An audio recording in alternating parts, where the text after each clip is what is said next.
Cuando lo tengan, Job 19:25, se ponen de pie.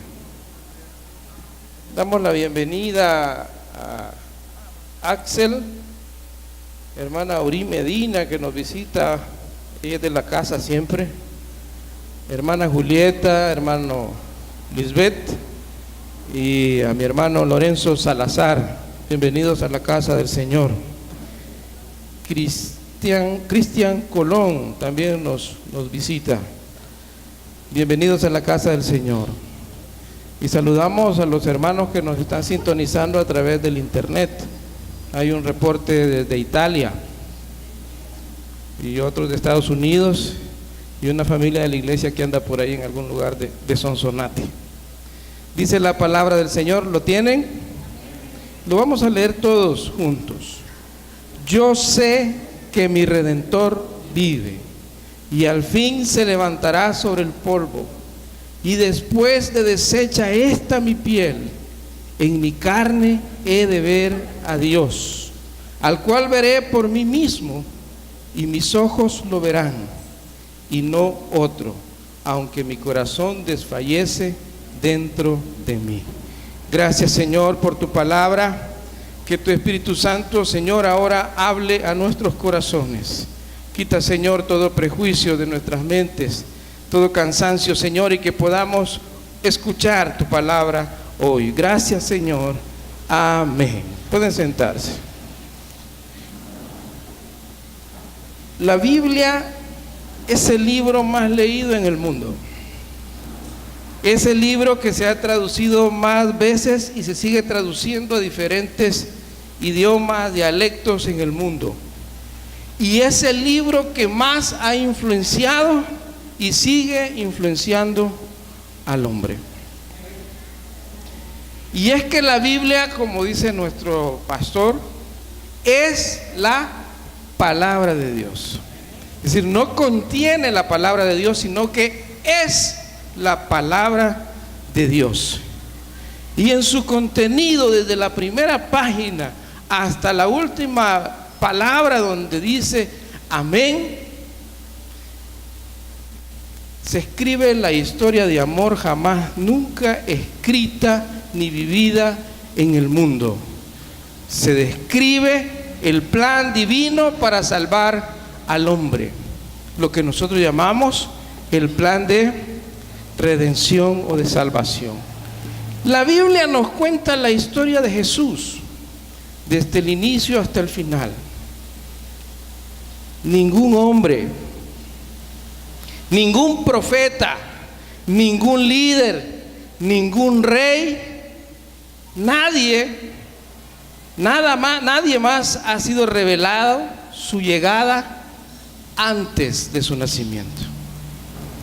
Sin embargo, en la palabra de Dios encontramos que Jesús, mucho tiempo antes de nacer, los profetas hablaron acerca de su venida. Y hablaron con detalle de cómo sería cuando el Señor viniera. Hablaron de su misión, hablaron de su plan, hablaron con exactitud. ¿Quién es el autor de la palabra de Dios? No lo diga así despacio, dígalo con convicción. ¿Quién es el autor de la palabra de Dios? Dice 2 Timoteo capítulo 3 versículo 16, toda la escritura es inspirada por Dios. Y 2 Pedro capítulo 1 versículo 21 dice que nunca la profecía fue traída por voluntad humana, sino que los santos hombres de Dios hablaron como siendo inspirados por el Espíritu Santo. Y el Espíritu Santo inspiró a hombres cientos de años antes de su venida, inspiró a hombres para que hablaran acerca de Jesús. Ahora, da tristeza que en pleno siglo XXI el hombre descalifica la palabra de Dios, descalifica la profecía bíblica, pero cree en un hombre que se llamó Nostradamus, y le da gran validez a Nostradamus. Y el peor ridículo que hacemos los humanos es que ahora creemos, o creen más bien, hasta en una caricatura. Ahí salen en las redes sociales que los Simpson predijeron que el señor que está ahora de presidente en los Estados Unidos iba a llegar a ser presidente. Y descalifican la palabra de Dios. Ahora, nuestra fe, ¿cuántos cristianos evangélicos habemos ahora aquí? Nuestra fe debe de aumentar cada día más, y nuestra convicción debe de ser cada día más segura, porque como dice el apóstol Pedro, tenemos la palabra profética más segura. Y estos versículos que ahora leímos en el libro de Job, si el apóstol San Pablo los hubiera dicho, seguirían teniendo la misma belleza y quizá el mismo impacto. Pero lo que hace especial estas palabras de Job es que Job las dijo 1800 años antes de Jesucristo. ¿Y cómo es posible que un hombre 1800 años antes de Jesucristo manifieste esta convicción y diga: yo sé que mi Redentor vive? No había aún Pentateuco, no había la riqueza que nosotros tenemos ahora de la Biblia, pero había inspiración del Espíritu Santo. Y 1800 años antes de Cristo dice: yo sé que mi Redentor vive. Los eruditos ubican ahí más o menos ese tiempo antes de Cristo, la existencia de Job, apenas unos 600 años después del diluvio. Esa declaración maravillosa de Job solo pudo ser inspirada por el Espíritu Santo. Y si tomamos en cuenta aún más, no quiero hablar de eso ahora, pero sí lo voy a señalar, que cuando Job exclama y dice estas palabras, no está en la mejor bonanza de su vida. Está pasando por la etapa más crítica de su vida que usted y yo seguramente no hubiéramos soportado. Está con sus hijos muertos, está sin propiedades, la mujer lo había dejado, él está totalmente enfermo, y aún en esa condición él dice: yo sé que mi Redentor vive. Una de las grandes lecciones que nos da Job, que aún en el abismo más profundo en el que se encontraba, tiene la convicción de creer en un Redentor.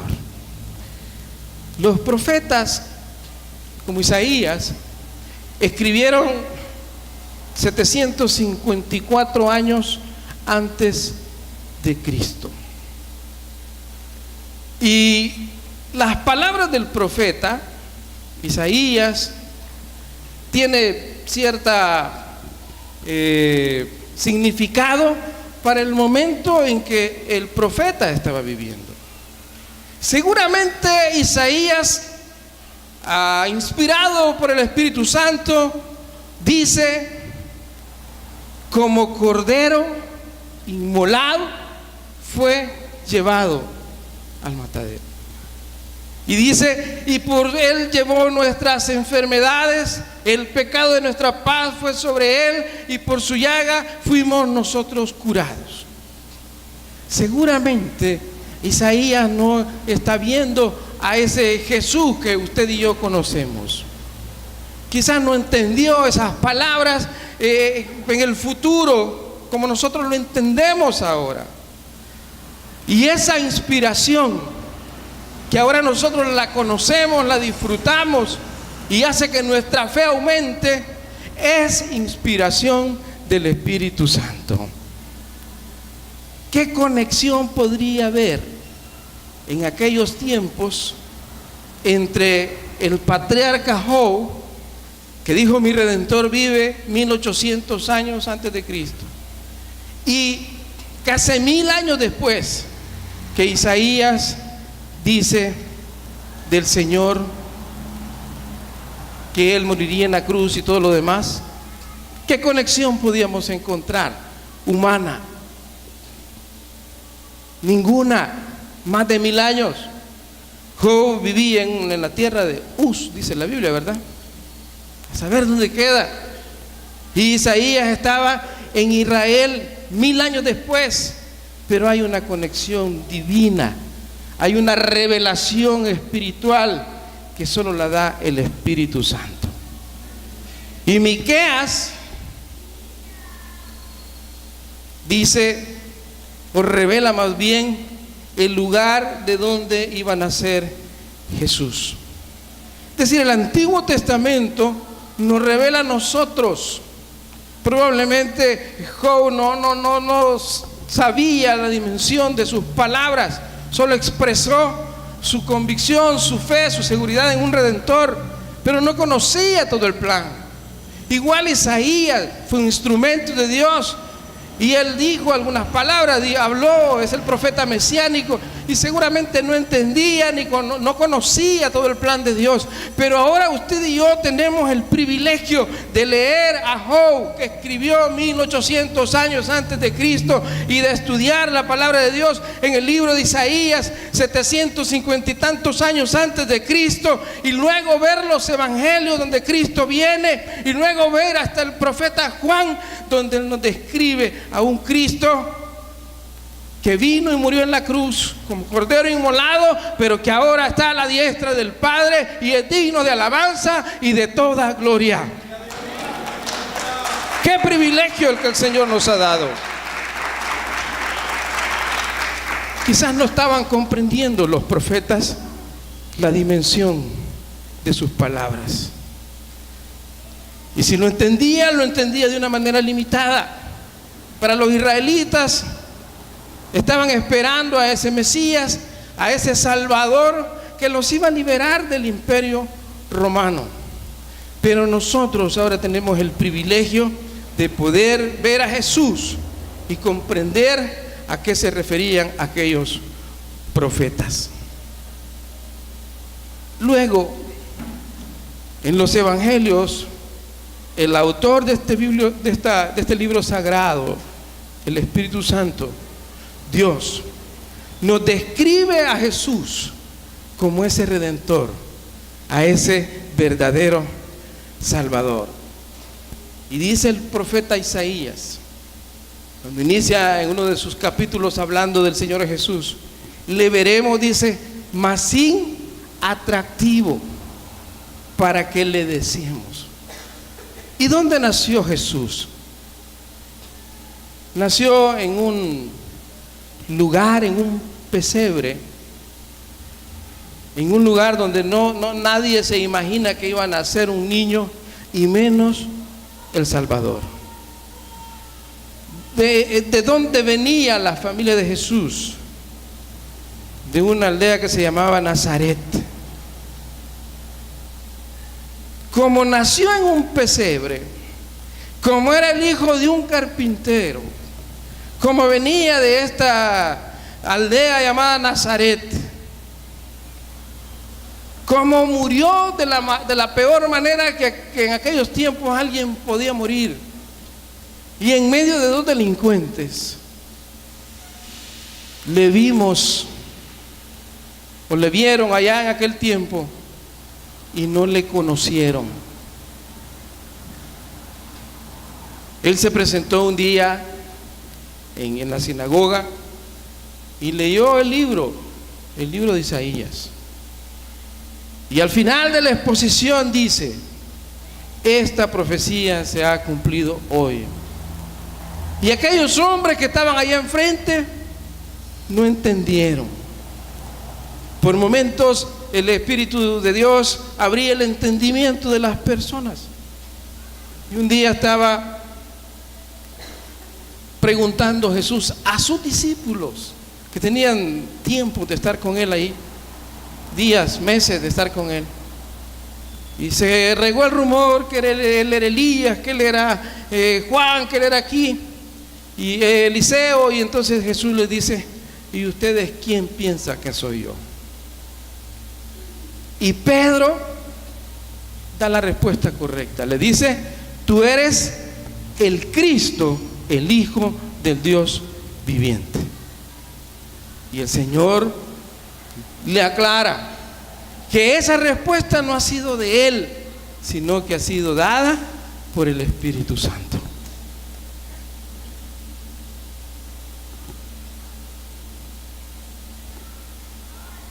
Durante su ministerio, el Señor Jesús enseñó el reino, mostró la autoridad que tiene, hizo grandes milagros de sanidad, le devolvió la vista a ciegos, levantó paralíticos. Había unos que ya estaban muertos, como el hijo de la viuda de Naín, y al encontrarse con Jesús, el Señor, con la autoridad que solo Él tiene, lo resucitó.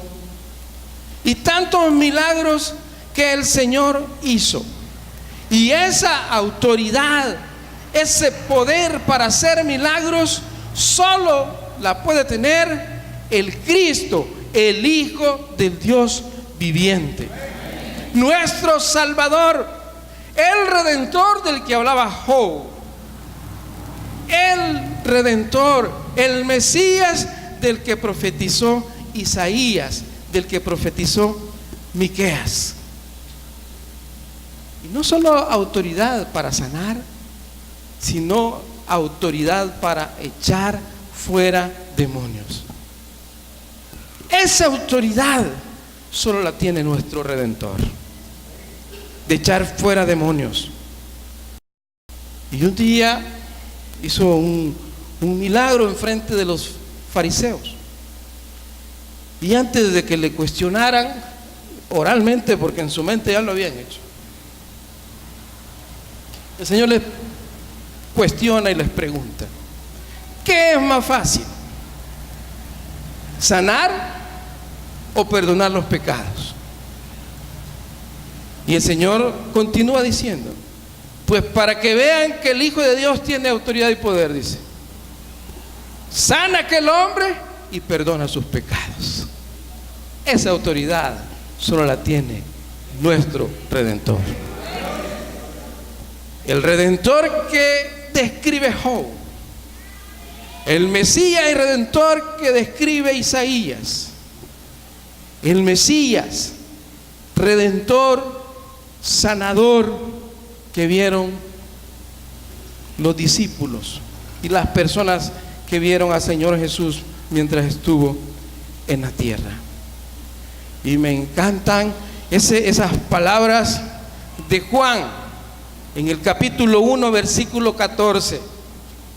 Dice: y aquel verbo fue hecho carne y habitó entre nosotros, y vimos su gloria, gloria como la del unigénito Hijo del Padre, lleno de gracia y de verdad. Juan, después de ver la vida de aquel hombre, Jesús sanando y perdonando pecados, dice con toda autoridad de seguridad: y vimos su gloria como del unigénito del Padre. Y el Espíritu Santo nos revela a Jesús glorificado. Juan en el Apocalipsis nos revela a Jesús, ya no a un Jesús humano que murió, que sufrió como cordero inmolado, sino al Jesús que resucitó y está en el cielo, rodeado de ángeles que le adoran y le cantan por siempre. Y dice Juan, viendo a ese Cristo glorificado, ya no como el crucificado, sino como el Rey de Reyes y Señor de señores. Y dice Juan: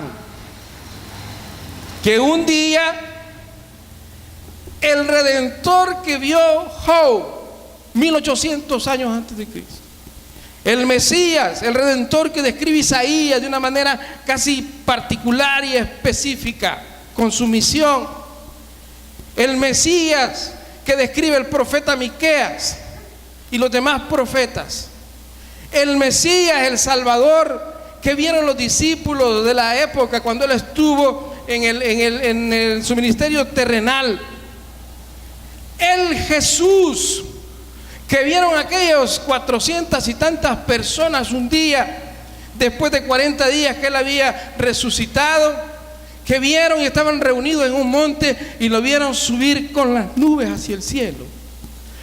Ese Jesús un día regresará, y dice Juan, y todo ojo le verá, y verán al Rey de Reyes y Señor de señores. Ese todo ojo le verá tiene un significado en el tiempo. ¿Recuerdan lo que dijo Job? Yo sé que mi Redentor vive. ¿Dónde está eso? Vamos a leerlo desde el principio. Y el fin se levantará sobre el polvo, y después de deshecha esta mi piel. Job está hablando 1800 años antes de Cristo. Súmele los 2016 años según el calendario de nosotros. ¿Hace cuántos años? Más de 3000 años. No sabemos cuándo ese Cristo glorificado va a regresar a la tierra.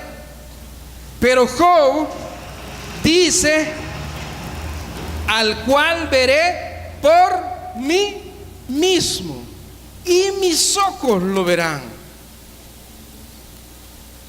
Es decir, ese todo ojo le verá viene desde antes de Cristo hasta los hombres que están o van a estar cuando Él regrese en gloria. Todo ojo, dice, le verá. Y dice Juan siempre: he aquí que viene con las nubes, y todo ojo le verá, y los que le traspasaron y todos los linajes de la tierra harán lamentación por él. Sí, amén. Y dice el Señor: yo soy el alfa y la omega, el principio y fin, el que es, el que era, el que ha de venir, el todopoderoso. Ese Jesús, descrito desde miles de años antes de su venida, ese Redentor que vino a la tierra, y encontramos esas historias bellas en los evangelios, y que Juan nos dice al final de su libro que no alcanzarían todos los libros de la tierra para escribir los milagros que el Señor hace. Ese Jesús que Juan tiene la oportunidad de verlo en visión, en el trono celestial, ese Jesús un día regresará por nosotros y nos llevará para esa otra dimensión que nosotros llamamos cielo, y pasaremos en fiesta en la boda del Cordero por un tiempo, y luego Él regresará con los ejércitos celestiales, y ahí también va a regresar usted y voy a regresar yo detrás de Él como Rey de gloria, como Rey de reyes y Señor de señores. Y Él vendrá, y al poner un pie en la tierra derrotará de una sola vez y para siempre a Satanás. Aleluya. Gloria a Dios. Y dice Juan: amados, ahora somos hijos de Dios y aún no se ha manifestado lo que hemos de ser. Pero sabemos que cuando Él se manifieste, seremos semejantes a Él, porque le veremos tal como Él es. Y todo aquel que tiene esta esperanza, dice Juan, se purifica a sí mismo, así como Él es puro. Nuestra esperanza es que ese Job que describe la Biblia, que vio, que dijo que Jesús era su Redentor y que vivía y que sus ojos lo iban a ver, aún desecha esta mi carne, dice, he de ver a mi Redentor. Ese Jesús al que vio Isaías y que Miqueas lo describe como el Rey de paz. Esa paz diferente. Ese Jesús es nuestro Redentor. Es el Cordero perfecto que dio su vida en la cruz del Calvario una sola vez y para siempre, para comprar nuestros pecados, para pagar por nuestras rebeliones, para sanar nuestras enfermedades de una sola vez. Y cuando la trompeta suene, dice, este cuerpo será transformado y lo mortal se convertirá en inmortal, y entonces vamos a estar listos para estar para siempre con Él en el cielo. Oigo ese gracias, Señor, y todos debemos decirle gracias, Señor. Job está en una condición tremenda. Nuestro débil cuerpo y esta condición humana en la que estamos ahora, no soportamos, nos estremece la presencia de Dios. Y ve algunas características, ya estoy terminando. Job no sabía quizá nada acerca del plan de redención, pero el Espíritu Santo lo inspira a decir estas palabras. El profeta Isaías igual,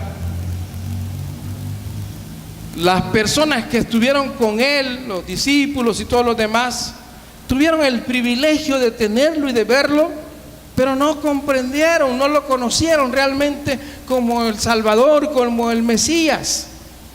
Y nosotros que conocemos todo el contexto y todo lo demás y tenemos la convicción, no le podemos ver con nuestros ojos aún. Pero un día le vamos a ver igual que Job, literalmente con nuestros ojos. Pero con nuestros ojos espirituales sentimos su presencia. Sentimos su presencia y nos estremece. Nosotros podemos unirnos ahora a esa visión celestial de Juan. Juan, a veces nos confundimos un poco con el Apocalipsis. Juan no es que estaba viendo lo que iba a pasar siempre. La visión de Juan, cuando se abre aquella ventana y mira al cielo, está viendo algo que está sucediendo, que estaba sucediendo en aquel momento y que ahora mismo está sucediendo. El trono de Dios está rodeado de seres vivientes, de ancianos y de ángeles que están adorando constantemente al Señor. Y dicen, santo, santo, santo. Y cada vez que nosotros nos reunimos como hoy y cantamos y le adoramos a Él, nos unimos a esos millares de santos y de ángeles que están adorando al Señor. Nadie, absolutamente nadie puede cuestionar la existencia de Jesús. Nadie puede cuestionar la existencia de sus milagros. Aquí hay personas que el mismo Redentor de Job, el mismo Mesías que habló Isaías, el mismo Jesús que vieron los discípulos, el mismo Jesús que conoció a aquella mujer que tocó su manto y que sanó de flujo de sangre, el mismo Jesús que vio al papá de la hija de Jairo, ha hecho un milagro de sanidad en la vida de ustedes. Y ese mismo Jesús está ahora allá en el cielo recibiendo alabanza y adoración. Y ese mismo Jesús, porque el Dios es omnipotente, omnipresente y omnisciente, está en este lugar y quiere que usted y yo ahora le adoremos a Él. ¿Qué le parece si se pone de pie? Aleluya.